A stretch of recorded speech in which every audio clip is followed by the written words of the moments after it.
Welcome, everyone. I am Michelle Gold, Board Chair at Holocaust Museum LA. Thank you all for joining us for today's program, Building Bridges. This is a monthly discussion series that brings together leaders of community organizations for a conversation about working toward common social justice goals. Today, our panelists will discuss yesterday's long-awaited election and what those results may mean for the future. I am delighted to welcome leaders from each of our four partner organizations. Michael Lawson, President and CEO of Los Angeles Urban League. Rabbi Joel Simonds, Executive Director of Jewish Center for Justice. Helen, Executive Director of Hispanas, Organized for Political Equality, Hope, and Charlie Wu, Board Chair for Center for Asian Americans United for Self-Empowerment, Cause. The conversation today will be moderated by Museum Board Member Dan Schnur. Dan is a professor at USC's Annenberg School of Communication, UC Berkeley's Institute of Governmental Studies, and Pepperdine School of Public Policy, and he is one of California's leading political strategists. Holocaust Museum LA brings you programs like today's discussion at no charge. So if you are enjoying our programs, we ask that you please consider supporting our work by making a donation to the museum at holocaustmuseumla.org. Dan, thank you so much for helping us create the Building Bridges program and for serving as moderator today. Thank you. Well, thank you, Michelle, and thanks to all of you for joining us for this conversation, especially to our panelists, Charlie Wu, Michael Lawson, Helen, and Rabbi Joel Simonds. As we were talking about just before the program began, this is a slightly different discussion than the one we may have been anticipating when we first scheduled this. But I really do think that we can have a very important and a very meaningful and a very rich conversation today, even on this very unsettled political landscape. We're going to talk about lessons we've learned, not just from last night, but over the course of the year in this very, very unusual election season. We're going to talk not just about the national campaigns, but statewide ballot measures as well, because some very important things have been discussed and debated and decided upon here in California. And then, as we often try to do, we'll talk a little bit about our next steps forward on how we can move together as partners between our various communities. Today, just because of the unsettled nature of last night's results, I was encouraged to give just a brief overview for those of you who have not been following the news quite as closely this morning as you may have been last night. And what we see right now, at least, in the presidential campaign is that former Vice President Biden does enjoy an advantage, but it doesn't appear that those results are going to be settled either for Biden or Trump anytime soon. My home state of Wisconsin has completed its vote counting, and Biden has won the state of Wisconsin by a margin of just 20,000 votes. And in the state of Wisconsin, whenever the margin of victory for a candidate in a statewide race is less than 1%, there's an opportunity for a recount. And in fact, there will be a recount in the state of Wisconsin. The state will certify its results on December 1st, at which point the recounting would begin. So that's still a few weeks off. We'll be waiting for results today from the state of Arizona, final results today from the states of Arizona and Michigan, where Biden is currently ahead, from the state of Georgia, where Trump still enjoys a small lead, although it's worth noting that most of the outstanding votes there are in heavily Democratic areas in the city of Atlanta and the surrounding suburbs. And we'll find out about Nevada in all likelihood tomorrow, where Biden also enjoys a small lead, and then the key state of Pennsylvania, either by the end of the week or early next week, depending on how the vote counting goes. So lots of strategy and gaming out outcomes to go through, and that's the kind of thing, in my opinion at least, best found on cable television or on the internet. But the conversation we're going to have today, like I said, I think is a deeper one, and frankly, an incredibly important one. And I couldn't be more pleased that our four panelists are here today to help us take a step back, and rather than gaming through particular county by county results in a few states around the country, to take a broader look at the bigger picture. And so what I'd like to do is start, as I mentioned earlier, by starting the conversation about what we've learned over the course of the last year. It's been an incredible year, not just Donald Trump and not just the Democratic nomination process, but the pandemic, the recession, protests, a profound racial reckoning. This has been a very, very challenging, and very difficult, and a very unusual year. And so what I'd like to ask each of the panelists to begin with is, what have we learned this year? What have we learned about each of our own communities after the extraordinary year that 2020 has been?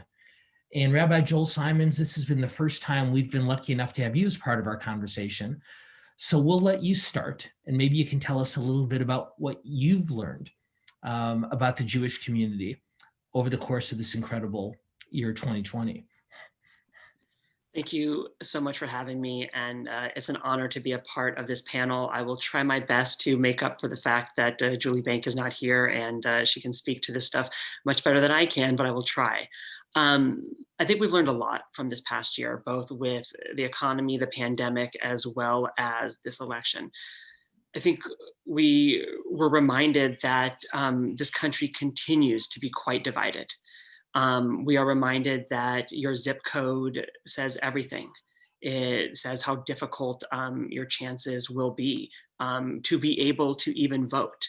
I think we are once again reminded that our news sources dictate our reality, and they are two very different realities. The Jewish community, our numbers are just coming in.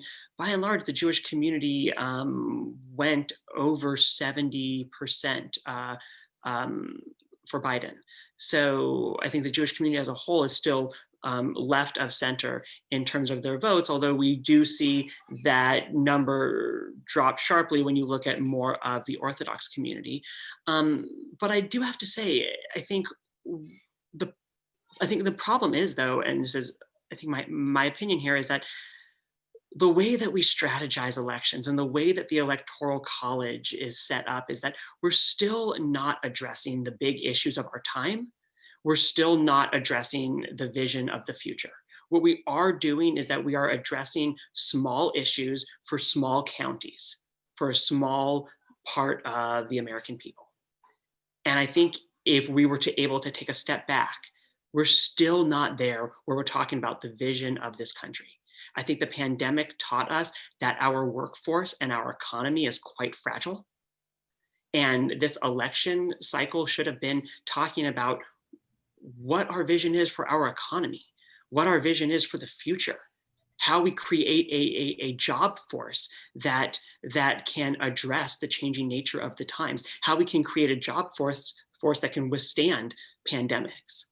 How we truly address the growing nature of a gig economy, that we don't just tinker at the margins, but we really accept it into the fold.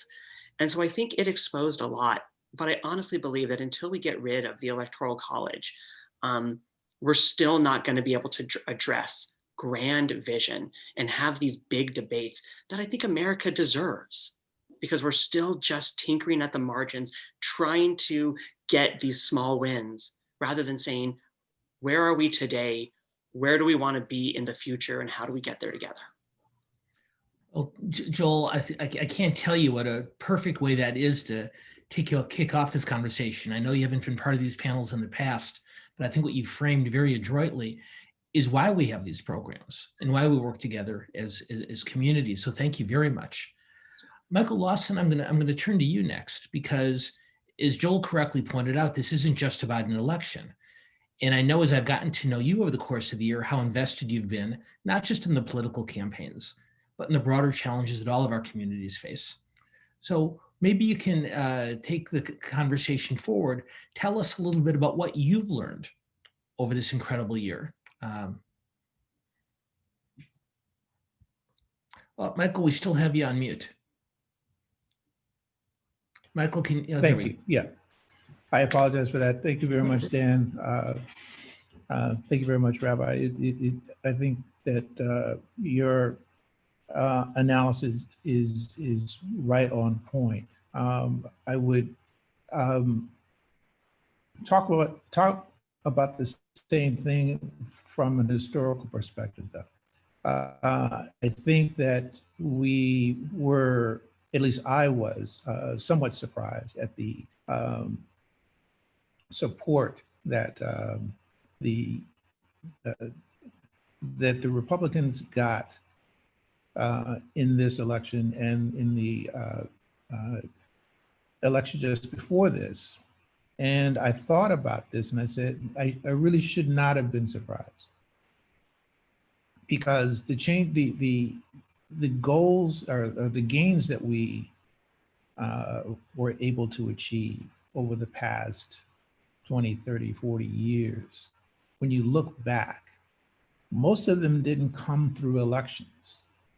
Most of them came through battles in the courts. The judiciary that was the place where a lot of the civil rights battles were fought. That's where a lot of the civil rights battles were won. And the elected officials kind of followed behind. And when you look at the overall arc of the two parties, you have the Republicans, who were the party of Lincoln for so many years, and you had the Democratic Party, which was the home of the Southern Democrats, George Wallace. And at some point, the Southern Democrats left the Democratic Party and joined the Republican Party. And what you're seeing now is a Republican Party that is dominated by what I view as the Southern Democrats of old. And so there's been this movement away from the center in both parties because of that. And I think you saw that in the election, and you're seeing that in the vote count.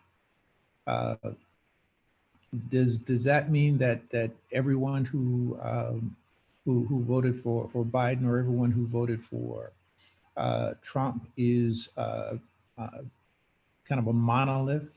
No. It goes back to the question that Dan had about polls. Polls aren't predictive. The fact that people have voted a certain way aren't necessarily indicative of the thoughts that they have in their minds and the focus. But there is, but when it comes to issues of civil rights and equality and systemic racism, what we have is a status quo that embodies all of those things, and a significant part of the electorate that doesn't want the current system to change, not because they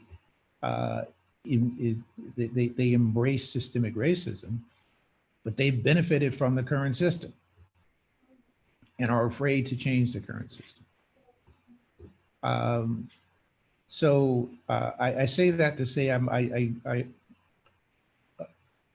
not trying to demonize anyone who supports the Trump administration, but I do want to ask them to look deep within themselves and ask themselves, is this the country that we want? In preparation for this, I thought about the call that George H.W. Bush had when he became president. He wanted a kinder, gentler nation. And it was a remarkable position for him to take as the president of the United States, following Reagan presidency. And lo and behold, he only served one term. And there are lessons to be learned from that. Not in terms of what he should or should not have done. I think that what he did was speak from his heart and talk about what he wanted this country to be and what he wanted Americans to become. And there is an element of politics that I still don't quite understand that pushes us away from the kinder, gentler vision that he had to a society that wants to measure everything in terms of wins and losses, and measure those wins and losses on a quarter by quarter basis. The things that Rabbi Simonds talked about are exactly what we should be focusing on, but they can't be done within a quarter, so they don't. So there's no focus on them. The things that we need to change will take decades to get done if we start now. But the focus is on what does our balance sheet look like 90 days from now. So I don't want to take up too much more time because I know this is, I enjoy these sessions, and I'm looking forward to hearing what others on the panel say. Well, I think several very important and very helpful points, Michael. Talking about the decades of work to be done, I'll simply say, I don't think anybody told me that the arc of the universe was going to be this long, but I think you're right to prepare us for a lot of work ahead over a long period of time. We haven't reached this period of division overnight, and it's not going to be solved magically, nor would it have been solved magically by a more decisive election. I'll offer you this just quickly, is you mentioned George H.W. Bush. Historical note, George Bush Sr. was the last president to take office without his party controlling Congress. And since, and I think the lesson, if Biden does end up being elected and sworn in as president, as at least right now, as I said earlier, it appears is more likely to be the case than not. Perhaps his greatest challenge, and for all of us, is to be able to begin to move toward resolving some of those divisions. If for no other reason, then the incentive is going to be there to a much greater degree than it's been when a president takes office with a party of his own in control of the legislative branch also. Anyway, that is a conversation for another day. And so I'm eager to bring Charlie Wu and Helen Torres into this conversation. Charlie, let me come to you next.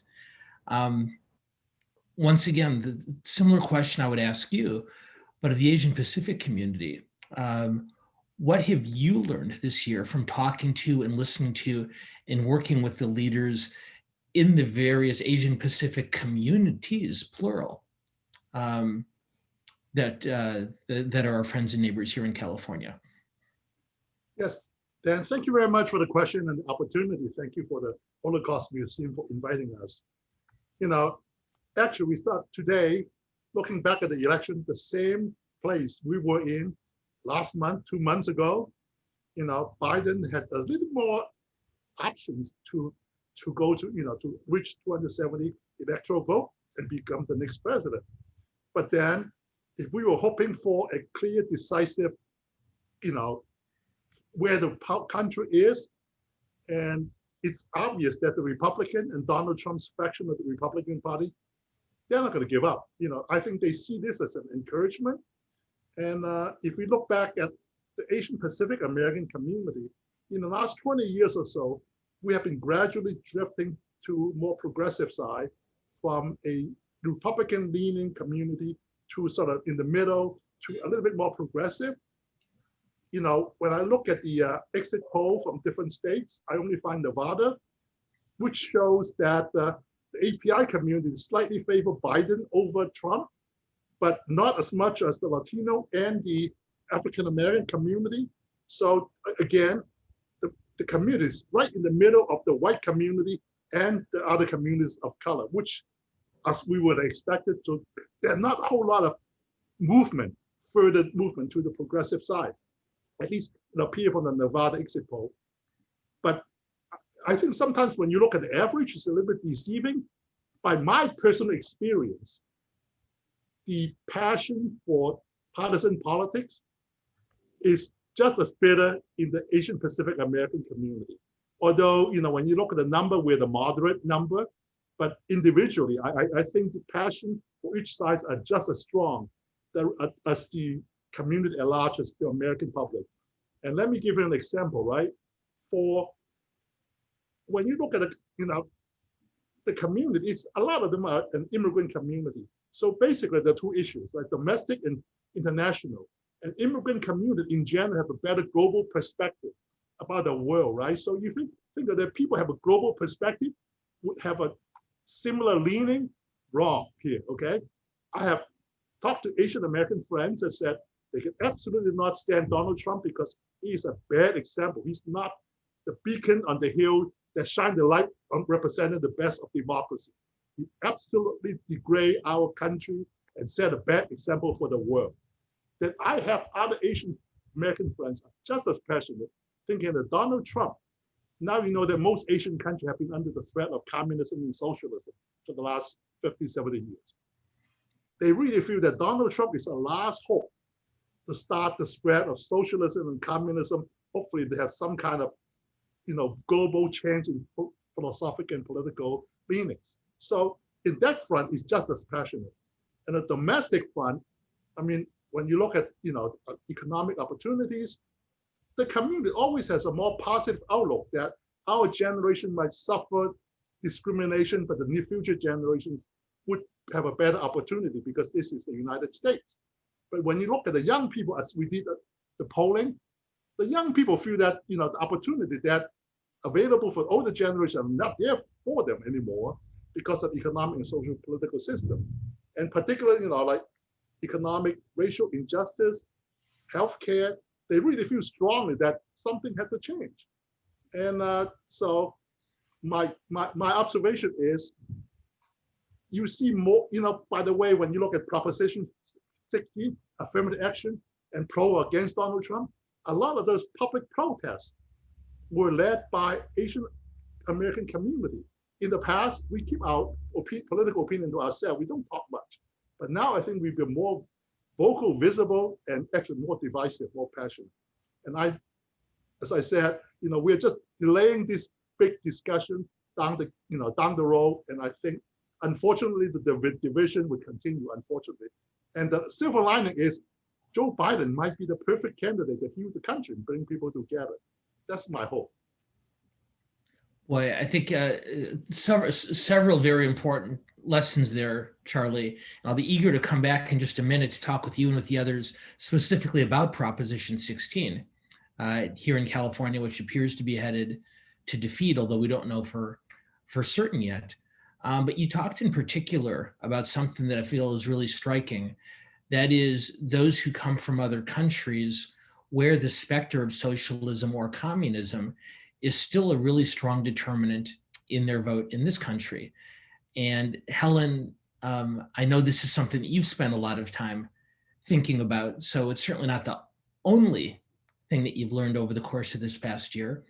But as you look at the Latino and Latina voters of America, if you look at this community, what have you learned in 2020? Dan, I have been spending a lot of time, gotta tell you, very sleepless night, didn't get much sleep last night. So I doubled down on the time I've been thinking about this. I'm not sure if it's so much what I've learned, but what has been reinforced. And what has been reinforced is that, Latinos are not a monolith. We come here, if we're not born here already, which 60% of us in California are, with various different immigration patterns and reasons and points of entry. So it was not surprising that in Miami-Dade County, Biden didn't perform as well, but still won the county, but didn't perform as well as he needed to win Florida. Because of what, Mr. Wu, Charlie mentioned, this concern among Cuban Americans around a communist threat. And the Republican Party was very effective in getting that message out. Plus, Cubans traditionally are a very strong Republican base, so not major surprise there. You go to Orange County in Florida, where there's Orlando, and last I saw, and this could have changed, I didn't check it recently, where there's a majority of Puerto Rican community, and the turnout there was not only strong, but it was overwhelmingly for Biden. So even within a state like Florida, you just see the differentiation of our Latino community and what motivates us and how the messaging happens. I think it's going to be really interesting to tell when we get more numbers coming out of Arizona and Nevada, how the outreach among Mexican Americans in those states really resonated. Obviously, like I said, it was a lot of reinforcement of what I already knew. In California, tremendous output for the Biden campaign here in California, so no surprise there. So across the way, you can see that depending on our immigration patterns, our entry into the United States, our experience with the history of civic, discourse or I should say discrimination in our community, the Latino vote is going to look very different. And more importantly, how we're being outreached currently by either candidate, right, or either party. So it's still a very young community, literally, right? We know in California, most Latinos are under the age, or a good majority of us are under, not me, but most are under the age of 40. So it's a very young community. There's a lot there to still cultivate. I really also wanted to emphasize, and I really appreciate what the rabbi shared with us.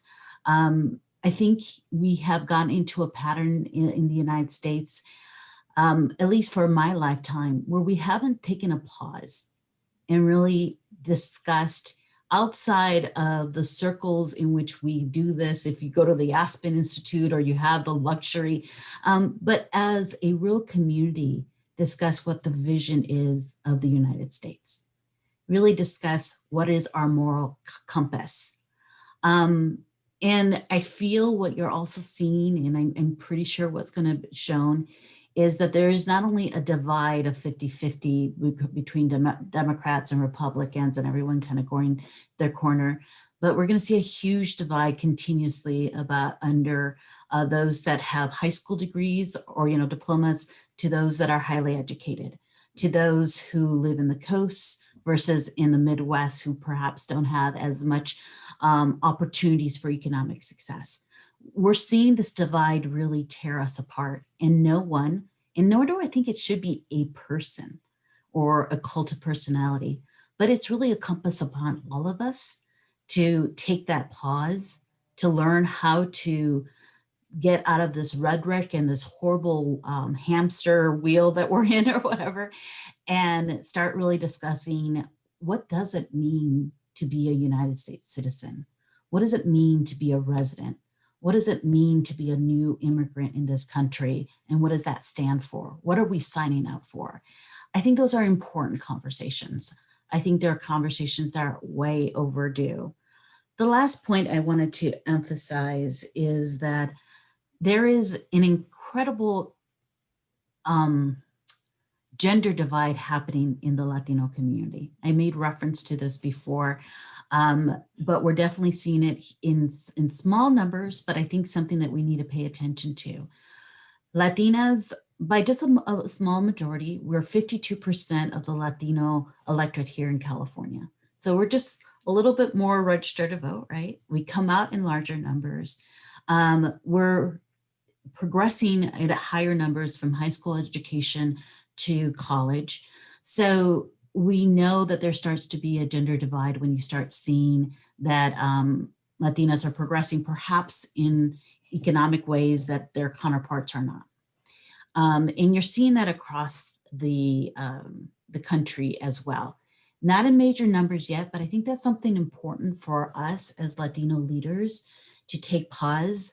I run an organization that's 100% focused on Latina leadership. And quite frankly, all the women that, not that we endorse, but all the women that we've trained and ran last night have now seemed like they're winning. But we need to see that across the board. We need to see that investment across the board.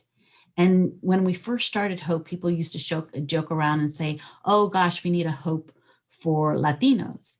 And my answer would always be, well, that's what you have the Latino caucus for. But at the same time, I think there is this moment of pause that collectively we have to take as a nation. I'm not sure if we're going to be granted that, so I think we're going to have to fight for it. To Michael's point about civil rights and going to the courts, it's not going to look pretty, but I think we need to really come to this with an open heart, an open mind, but be strong to the values that we know that we can rally people around. It's just not going to be an easy road ahead. Wow, well, many potential avenues to continue the discussion, various discussion points that you've raised, Helen, but one in particular, and I notice it's a common thread from all four of you, is the idea, as we talked about at the beginning, of taking a step back. You know, everyone has a famous quote, a favorite quote. For some, it comes from King. For some, it comes from Chavez. For some, it comes from Jefferson or from Hamilton. Charlie likes to make fun of me for this, but my favorite quote actually comes from Dwight Eisenhower. And Eisenhower once said, if you can't solve a problem, enlarge it. And I love that. If you can't solve a problem, make it bigger. And to me, what I hear all of you saying in a slightly different way is, if we take a look at this common challenge from a broader perspective and realize that that white working class factory worker in Northeastern Ohio and that Gen Z Latina in East LA actually do in many ways want the same thing for the country. And before we rush to figure out the different avenues we have of getting to those broader goals, maybe it is worth finding time and finding venues and finding platforms to remind ourselves and remind each other that those ultimate outcomes and those ultimate goals are something that, if not all of us, the vast majority of us share. So all four of you, thank you very much for offering us that very, very valuable reminder. What I'd like to do now is shift the conversation for the second half of the program from talking about national politics to talking about state level challenges. And I know that several of you have felt very strongly and were very invested in the debate over affirmative action that took place surrounding Proposition 16, which California voters seem to have, and I'll emphasize the word seem because we'll be counting ballots for the next few weeks, an initiative that California voters seem to have defeated.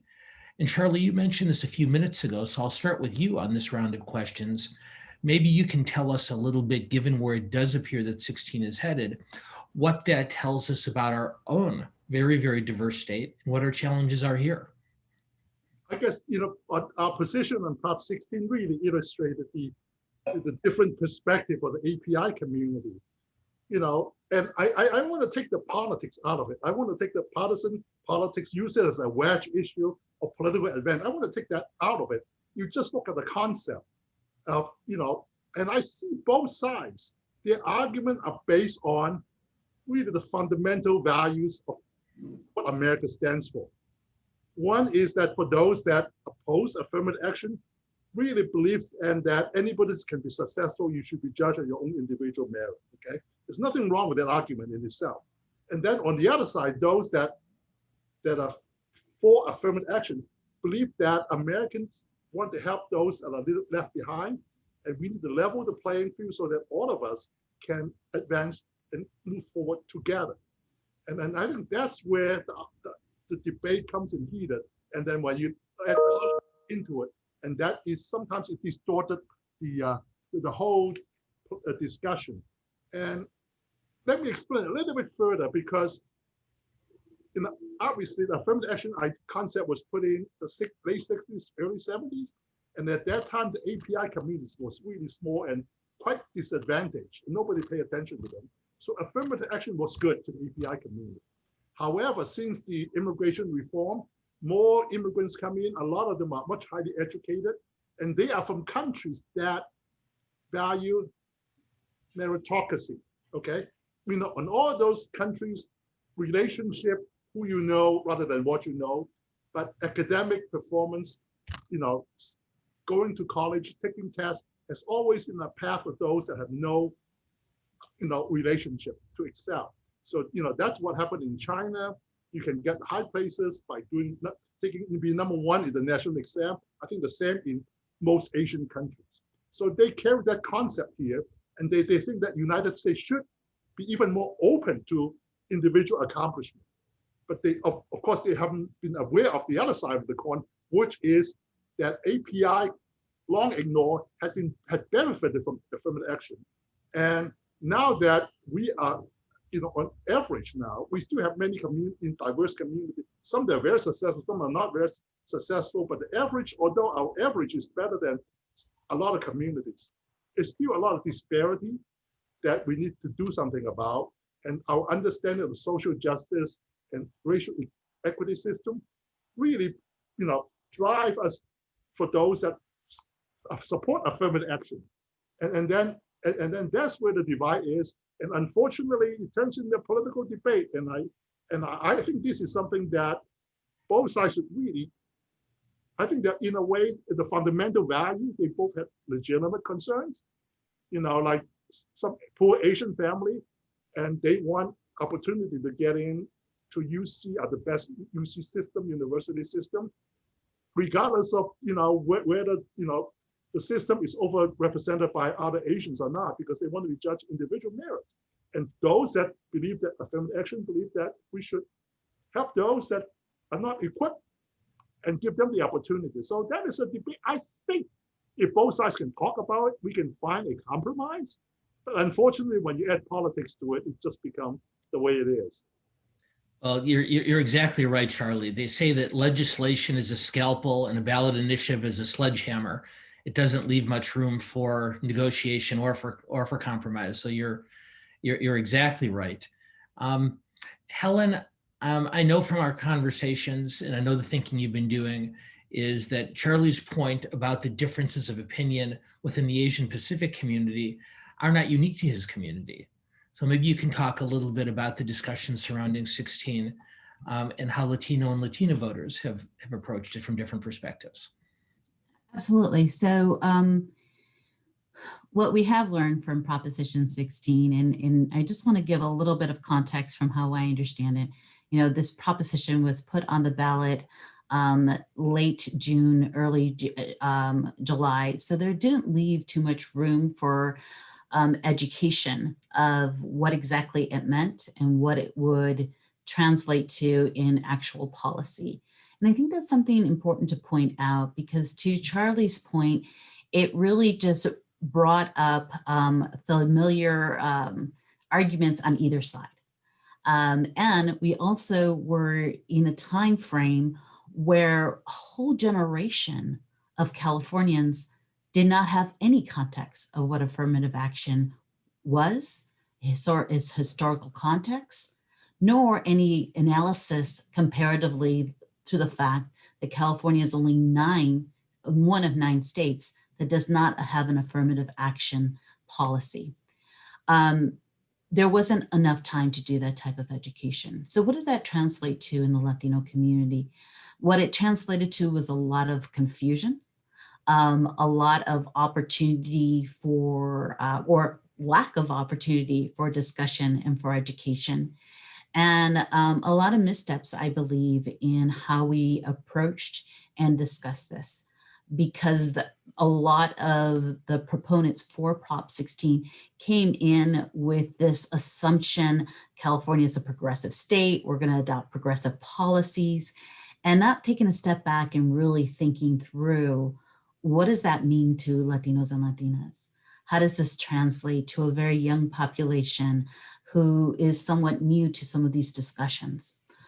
I also want to, in this moment of reflection, I also want to say that I think there's a great opportunity moving forward to engage the younger community, the young people overall, regardless of ethnicity, race, or gender, around what are new solutions. Because I think what I have learned through this process, through the polling that we've done, through the California community polling, is that overwhelmingly young people do believe that there is a racial problem and in discrimination systematically here in California. I don't think we are engaging in those solutions and educating ourselves and educating all of us on our history to really put forward valid solutions. Affirmative action may come back in the ballot if it doesn't get passed this time. As you pointed out, Dan, it doesn't look like it will, but it may look different. And maybe there's something else that we should be considering. I think we should be open to that. Well, thank you, Helen. And I wonder, toward your point about the education process over a very short and highly charged campaign, if there wasn't a real challenge there. There's a relatively small percentage of Californians of any racial or ethnic background who are applying to college. There's a relatively small number who are applying for government contracts. And I wonder if, for many Californians, particularly younger Californians, who demonstrated and who marched this past spring when they saw social injustice, if adjusting college admissions and government contracts didn't seem like as urgent a task to compare to some of the things that they were calling for when they took to the streets earlier this year. Michael, you and I have talked quite a bit about how issues like these tend to exacerbate a generation gap in all communities. Helen talked a little bit about education, but I'm wondering if that's something that you'd be willing to expand on, not just within the context of a particular campaign, but more broadly. Thank you very much for that. And thank you, Helen, for those thoughtful comments. You're absolutely right. I mean, what we have is a generation that, a younger generation, I don't know what the labels are, that doesn't know the history of civil rights in writ large, and the fights within California in particular. And so you end up talking about things from a perspective that doesn't include or doesn't necessarily take into account the history of what went before. And they simply don't understand. They see their pathways as blocked in certain circumstances, open in the format of sports, which is also exploitative significantly for African American males. And we haven't sat down and had that conversation. And part of it is a function of the fact that we don't have the history. The history is not taught in the schools. The history is not taught in the churches. And I, to a certain extent, put that weight on the shoulders of my generation. We benefited from the fights that the generation that came before us waged, and at great cost in some circumstances. And we have to do a better job of talking about the arc of history and what has happened. And you're starting to see some of that as we have more discussion about the horrors of the Greenwood Massacre in 1921 and things of that nature. I praise the LA Times series on the 400th anniversary of slavery, and it's a remarkable series of articles that tell a story that makes it clear that what we have now in terms of our economy, in terms of our electoral system, in terms of the divide between the haves and the have-nots is directly a function of the slavery model that this country was founded upon. But there's not an outcry to change that dynamic. And so much that as I started this conversation, the historical backdrop is critical to understanding where we are and where we want to go. And Dan, I love the quote that you attributed to Eisenhower. There's a similar one that I attribute to. I'm not sure who I attribute it to, but it's something similar. It says, if you want to destroy something, push it to its extreme. And to a certain extent, that's what we're seeing in the Trump administration here. That's what we're seeing in some of the local jurisdictions throughout the country, where at some point someone stands up and says, "This is not who we are." I think that's part of what is happening, but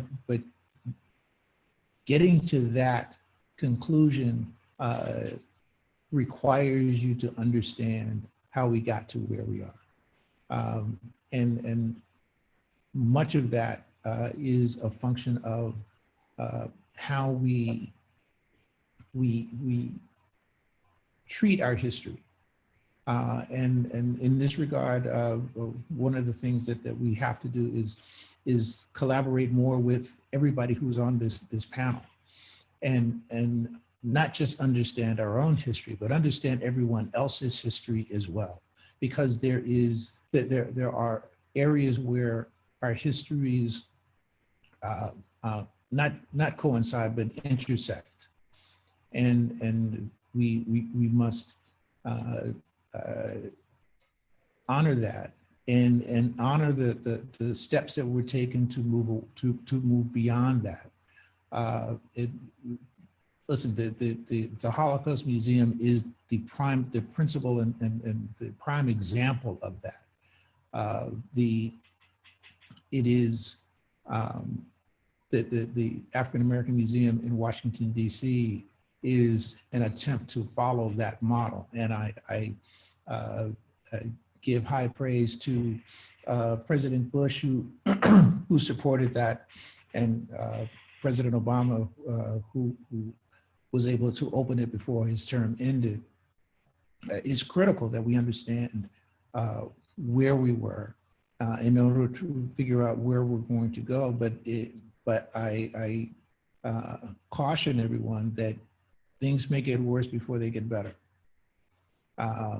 And it is critical that we understand the faults the missteps that we've made in the past in order to move to a brighter future. Well, thank you, Michael. And I think it's a really important reminder that, we're not just talking about education in a political and legislative context, but a much broader, deeper, and more ongoing set of history lessons and in conversation. Joel, you and I have talked in the past about how the initiative process, as I mentioned earlier, is not the ideal of resolving such complicated and multi-layered challenges for a society. So I think I know our attendees, our audience, would be eager to hear your thoughts, not only on 16 itself, but on the challenges it presents, as Charlie and Helen and Michael talked about, of trying to resolve such challenges in such a narrow political context. Thank you. And I think Charlie, Michael, and Helen really nailed it when it comes to 16. And I will say at the get-go, the Jewish Center for Justice, we take great positions on these propositions and these measures. We join coalitions and we get into the fight. And with that, I still think the entire system is flawed and problematic. The amount of time and money that is spent really not educating, but confusing the electorate on these extremely important issues when we live in a state that has a well-funded government. That we don't have a state that has part-time elected officials in Sacramento, right? We have full-time elected officials with great staffs. And these issues that we bring up every 2 and 4 years on the ballot, they deserve powerful conversations in Sacramento. They deserve the weight of hearings. They deserve the weight of public comment. And instead, we pour millions and millions of dollars really on disinformation. And when you actually look at the voting process, especially with an election like this, in which there was just so much and such attention on the national level, the majority of the electorate was actually not sitting down to learn the issues. They were doing, I think, and this is just anecdotal, I think what they do every 2 and 4 years, and wait till they get the thing and they look through it and they say, okay, Jarvis is on one side, I'm going to go to the other side. Or what's the LA Times trying to say? Or my friend who put together their ballot thing, right? And I think so many people who would consider themselves engaged voters, they get to the propositions and they say, it's too much, it's too confusing, who do I trust? And if we look at voting on the propositions based on who we trust, well, that's what we do when we elect an assembly member or a state senator. We elect them because we trust them so that they can go to Sacramento and really engage in this conversation. And again, like I said with the previous question regarding what we learned about this past election, we're still tinkering at the margins. We're not getting at the real issues here. The economy in California is changing. So let's have hearings and public debate. Let's us weigh in on it. One of the things that I think COVID has done positively when it comes to advocacy is that we no longer have to get on a plane and go to Sacramento. More of us have the opportunity to speak with elected officials. These are times to engage in these hearings and to engage in these debates in Sacramento because, Prop 16, Prop 15, these are big issues. And I feel like sometimes the elected officials are excited for us to vote on it so they don't have to be on record dealing with it. And that's not fair because I believe in the dream of California and I believe in its promise and its potential. And let's put that weight back onto Sacramento, where, by the way, all of us on the call, we're not disengaged from Sacramento. We are engaged, but I want to be engaged on the information and the issues. I don't want to be engaged on fighting confusing B-grade commercials that we see over and over and over again. Because, Sacramento engages in hundreds and hundreds and hundreds of bills, on a yearly basis. They could engage on these 6 or 7, and they could do it with the weight and the seriousness that Sacramento is made for, not this, what I think is just this disinformation, confusing moment that we're unfortunately in. Well, on top of several important points, Joel, I feel very relieved because it seems like you've given me permission to not feel bad that I did not become an expert in dialysis machines over the course of the last several weeks. So thank you for that. So the third topic that we were going to cover today was, of course, what comes next.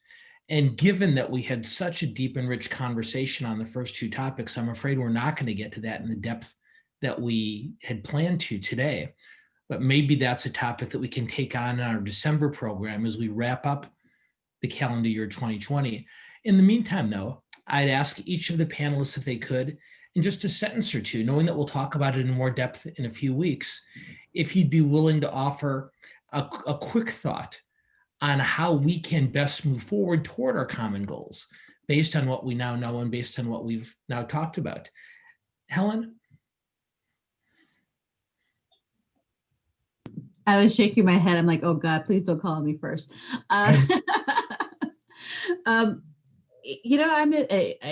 just have to say, I read a posting from a friend who left a remark on her Facebook saying that regardless of what candidate wins, she's going to wake up in the next morning and go to work with a smile on her face because things are going to still be okay.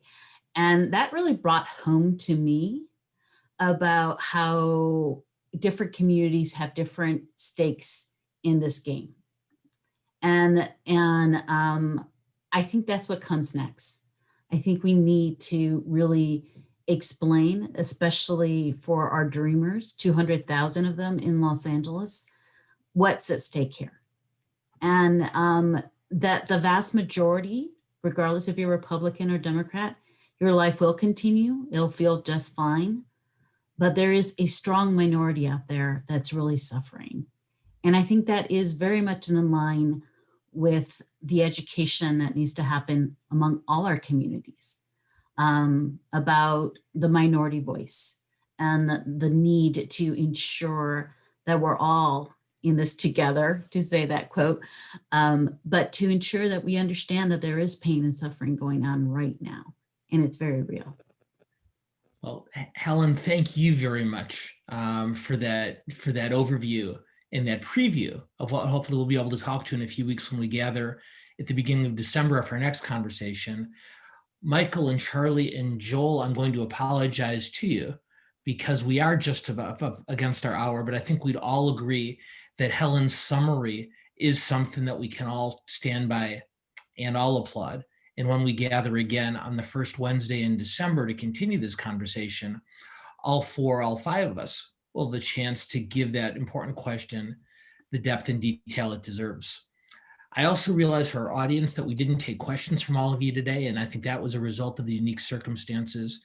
And I hope you'd all agree with me that it was worthwhile in order to hear Michael and Helen and Joel and Charlie talk in the depth and breadth on these important issues that they did. But starting on December 2nd, when we have our next Building Bridges program, we will make sure to include your questions again. And then I also want to mention, because December 2nd is still a few weeks away, next Tuesday, November 10th at 11 a.m., in commemoration of the 86th anniversary of the Kristallnacht, we will host a presentation, the museum will, by Amy Bickle, who's the author of Theodore Bickel's The City of Light, and the widow of the late actor, singer, and activist Theodore Bickel. So please join us next Tuesday for that program on the Kristallnacht, and join us again on the first Wednesday of December, December 2nd, when we can pick up this conversation that we've been having today with our friends and with our colleagues and brothers and sisters in arms, Charlie Wu, Helen Torres, Joel Simonds, and Michael Lawson. Thanks again to our panelists. Thanks to Michelle Gold and Beth Keane and the amazing team at the museum. And thanks to all of you for being with us today. We'll look forward to seeing you in a few weeks.